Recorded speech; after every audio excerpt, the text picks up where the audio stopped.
Hello everybody and welcome to the first lesson in a series for AQA A-Level History, specifically the Cold War module, which is Module 2R. And this is the first lesson in this series in which what we're going to do is take an introduction to the origins of the Cold War. The first topic is looking at the origins of the Cold War between roughly 1945, the end of the Second World War, to 1949. Now, the specification requires us to understand US, British, and USSR relations in 1945, with specific reference to the conflicting ideologies, tensions at Yalta, relations between Stalin, Roosevelt, and Churchill, and then the breakdown of the Grand Alliance at Potsdam, which then requires us to understand the relationship between Stalin, Truman, and Attlee. So, if you did any study of the Cold War at GCSE, you might be familiar with the Yalta Conference and the Potsdam Conference, respectively. The idea being that at Yalta, things were particularly fruitful, particularly positive. There were maybe some sort of under the surface tensions that might start to bubble over, but then the Grand Alliance starts to really break down and we start to devolve into more of the Cold War by the Potsdam Conference. And this is partially due to the fact that the conflicting ideologies then start to clash a lot more at Potsdam, but also because the leaders change. Churchill is no longer in office, nor is Roosevelt. They are replaced by Truman and Attlee. So, beginning first then, we need to think about the relationship as ideological conflicts, because ultimately that's what the Cold War was. It was an ideological conflict. Now, I've written here in my notes 3 different ideological conflicts, and this is often not cited as a part of this specification, because normally when we think about the Cold War traditionally, we think about the division between capitalism and communism, the West versus the East. And that is, for the most part, the dominating narrative, the dominating dichotomy. But there are other, especially in the 1940s, there are other factors that we also need to consider. So, like I've said, the core conflict between these powers, the US and the UK on the one side and the Soviet Union on the other, was ideology. The US and the UK shared common values of liberal democracy, of free market capitalism, and of individual freedoms. By contrast, the Soviet Union under Joseph Stalin promoted an ideology that emphasized state control over the economy, the idea of collectivism, the establishment of a classless society, all of which essentially results in a totalitarian state, a dictatorship. The US specifically then advocated for free markets, for democracy, and specifically for the self-determination of nations, for nations to be able to run themselves as independent states. And so the US wanted to ensure the survival and the expansion of capitalism to prevent the spread of communism. Now, for the most part, the United Kingdom shared in that vision. However, the United Kingdom in 1945 was also a colonial power. It was still part of the British Empire. And so this idea of self-determination that was advocated by the United States was one of the ideological conflicts between the US and the UK. They wanted to share in the values of the US in terms of democracy, but they still also wanted to maintain and exert their empire and influence in Europe and abroad. The result is that at a couple of points within the history that we'll look at, 1956 specifically with the Suez Crisis, the US and the UK are actually at loggerheads for various different reasons, mainly because of the UK's desire to maintain the British Empire in a world where the reality of imperialism is no more. The idea of imperialism was no longer going to be successful. And then the Soviet Union, of course, pursued an ideology of communism and sought to spread the socialist revolution, ensuring that their influence extended over Eastern Europe, which they believed to be a buffer zone against future invasions from the West. All of this then results in certain tensions at Yalta in February 1945.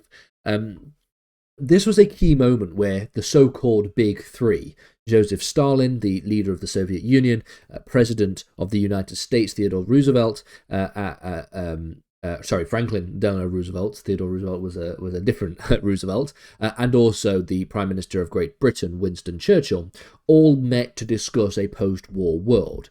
Now, the Second World War has not ended at this point in February 1945. It would end in April-May 1945, depending on if we're talking about in Europe or in Japan as well, in the Pacific. They end at different times.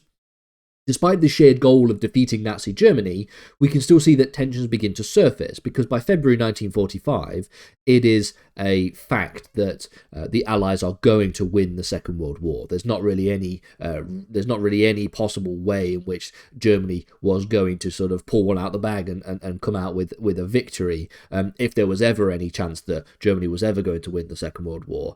And so it meant that the leaders were able to start looking beyond just the Second World War. Stalin firstly demanded a sphere of influence in Eastern Europe as a security measure for protecting the USSR. This included a promise to establish pro-Soviet governments in countries like Poland, in Romania, and in Bulgaria. While Roosevelt and Churchill were particularly wary of this, they were unwilling to press too hard, as the Soviet Union had been very much crucial in the defeat of Nazi Germany. At Yalta specifically, there were major debates over Poland. Stalin wanted to install a communist government in Poland, whereas Roosevelt and Churchill were concerned about the implications that would be seen in relation to Polish sovereignty. They compromised and agreed on what was described as a, quote, broadly representative government that would be formed, but this understanding would be particularly vague, and it would be an issue that is unresolved at Yalta, which allows for Stalin to ultimately dominate the country later on when the war is over and spheres of influence then start to be divided. A significant achievement of Yalta was an agreement on the establishment of the United Nations. Whereas while the United Nations, the idea of the United Nations had existed prior to Yalta, it existed arguably prior to the Second World War, if you think about the League of Nations. But it had existed during the Second World War with things like the Atlantic Charter and all these different kinds of essentially declarations to show that they wanted to establish a United Nations after the war. It was at Yalta that we see that Roosevelt and Stalin were committed to the idea of an international organization that would prevent future wars. This was a point of common ground, despite tensions over territorial control. And then finally, another decision that was met and reached at Yalta in February 1945 was the division of Germany into occupation zones. This was agreed upon as a way to prevent the rise of a unified German state, which could threaten Europe again. Don't forget, in the minds of the Allies at the time, Germany had embarked in just 40 or so years on 2 world wars against the rest of her neighbours. So, of course, the idea of dividing Germany up into occupation zones to prevent them from being unified was one that was probably very popular at the time. In terms of the relationship between the big three, then, we can see that when we look at Roosevelt and Stalin, there was definitely a complex relationship there, but it was a relationship that was indeed built on mutual respect for each other's leadership in the fight against the Third Reich. Roosevelt was willing to make certain concessions to Stalin that his vice president, Harry Truman, would not. We'll get to that in a minute. So, for example, he recognized the Soviet Union's immense sacrifice in the war, but Roosevelt was also aware of the expansionist goals in Eastern Europe that Stalin had, and that conflicted with Roosevelt's desires for self-determination. The kind of conflict that we see between the US and the UK is also sort of imbued into the ideological struggle between the US and the USSR. When we look at Churchill and Roosevelt, they had a very strong relationship. The two shared a vision of a post-war world, but Churchill was wary of Stalin's ambitions, and often would find himself as a mediator between Roosevelt and Stalin. And then finally, Stalin viewed Churchill with suspicion due to Britain's historical antagonism towards Russia, the Crimean War being an example of that, as well as Churchill's funding of rebel causes in the Russian Civil War after the First World War. While the two leaders could engage in strategic talks, Stalin was more inclined to work with Roosevelt, and essentially the position of Great Britain, as unfortunate as it sounds as someone from Great Britain, becomes even more and more and more and more diminished on the world stage after the Second World War. Sort of the Second World War with Yalta and the Potsdam conferences, this sort of represents probably the peak, the height of British intervention within the global community, because then the rest of the world becomes dominated by this idea of what we call bipolarity, the idea of two major superpowers controlling basically all the power and prestige within the international relations architecture. So we end up with a system of bipolarity in which the United Kingdom plays an increasingly diminished role, and especially after the Suez Crisis and the decolonization process, Great Britain is playing a very, very minor role in all of these different conversations. As we will see, essentially as we go through this series of lessons looking at the Cold War, the amount of attention that we give to the UK begins to diminish as time goes on. So the Potsdam Conference then is where we see the breaking down of this alliance more fully. It was held in July and August 1945, and it was marked by the end of the Grand Alliance. By this time, the defeat of Nazi Germany had already taken place.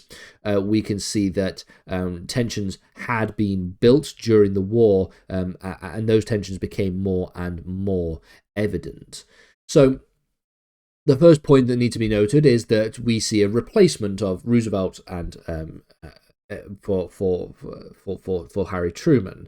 President Roosevelt, FDR, had died in April 1945, and the vice president, as per the US Constitution, is required to take over. And this vice president was Harry Truman. Truman was less willing to accommodate Stalin than Roosevelt had been. He was more suspicious of communism, and some of the early groundwork for the origin of the Cold War take place under the presidency of Harry Truman. In addition to Truman replacing Roosevelt, so too does Clement Attlee replace Winston Churchill. Immediately after the end of the Second World War, there is a general election in which, in July 1945, in which Churchill is voted out of office. Churchill does come back into office in 1951, but we don't see Churchill after this period of time for a good 5 or 6 or so years. Attlee's government was a more left-wing government, but it was still very wary of Soviet expansion. There's a difference between left-wing and sort of Soviet left-wing in terms of the ideas of the ideologies on this kind of political spectrum. The change in leadership in Britain further complicated the dynamics of the Allied relationship. Furthermore, by the time we get to the Potsdam Conference, Stalin had already begun to consolidate communist control in Eastern Europe, despite promises that were made at Yalta. Don't forget that essentially, in order for the Soviet Union to have taken Berlin in April-May 1945, they had to go through all of Eastern Europe to do so, and they had started to consolidate their power along the way throughout this process. Truman was more confrontational with Stalin, particularly over the issue of Soviet influence and the lack of free elections in countries that Stalin began to occupy. And then finally, the decision on the part of Harry Truman to use the atomic bomb in August 1945 against Japan was also a significant moment in the Potsdam Conference. Truman informed Stalin about the successful testing of atomic weapons, which was a signal of US technological superiority and a shift in the power dynamics between the two superpowers. Stalin, although initially surprised, had been informed by Soviet spies about the development of nuclear technology. We see that this would become even more problematic when the Soviet Union themselves develop nuclear technology later on, which we will get to. The result is that ultimately the tensions were quite palpable during this period. We can see that The relationship between Stalin and Truman was one of which they were increasingly at odds. Stalin saw Truman as an inexperienced and naive leader. Truman saw Stalin as untrustworthy, aggressive, and a dictator, which is probably fair. Stalin and Attlee's relationship was a bit more pragmatic, although Attlee shared Churchill's concerns about Soviet expansion. In Great Britain, there is a period of political consensus between the two major political parties, the Labour Party and the Conservative Party. And so while Churchill and Attlee were very different in terms of their ideologies and in terms of their policy prescriptions, they shared a lot of similar beliefs in a number of things, particularly in relation to things like foreign policy. But it is still the case that Attlee was less inclined than Churchill to challenge Stalin openly. In terms of the relationship between Truman and Attlee, then, they had a relatively cordial one. They shared a common goal of post-war reconstruction, but differed on the specifics of how to handle the Soviet Union. Ultimately, Clement Attlee isn't in office for long enough as the Cold War starts to develop. He is booted out of office in 1951 and doesn't ever return back to office because the Labour Party doesn't return back to office until 1964. And so ultimately, at the sort of beginnings of the Cold War, we can see that the relationship between these three superpowers were increasingly characterized by tension, mistrust, and ideological divergence. We're going to get to the developing of the tensions in the next few lessons as we start to think about the US involvement in Europe, the Soviet occupation and control of various parts of Eastern Europe, and then the conflict over Germany and the division of Germany into East and West, and then finally thinking about the formation of NATO.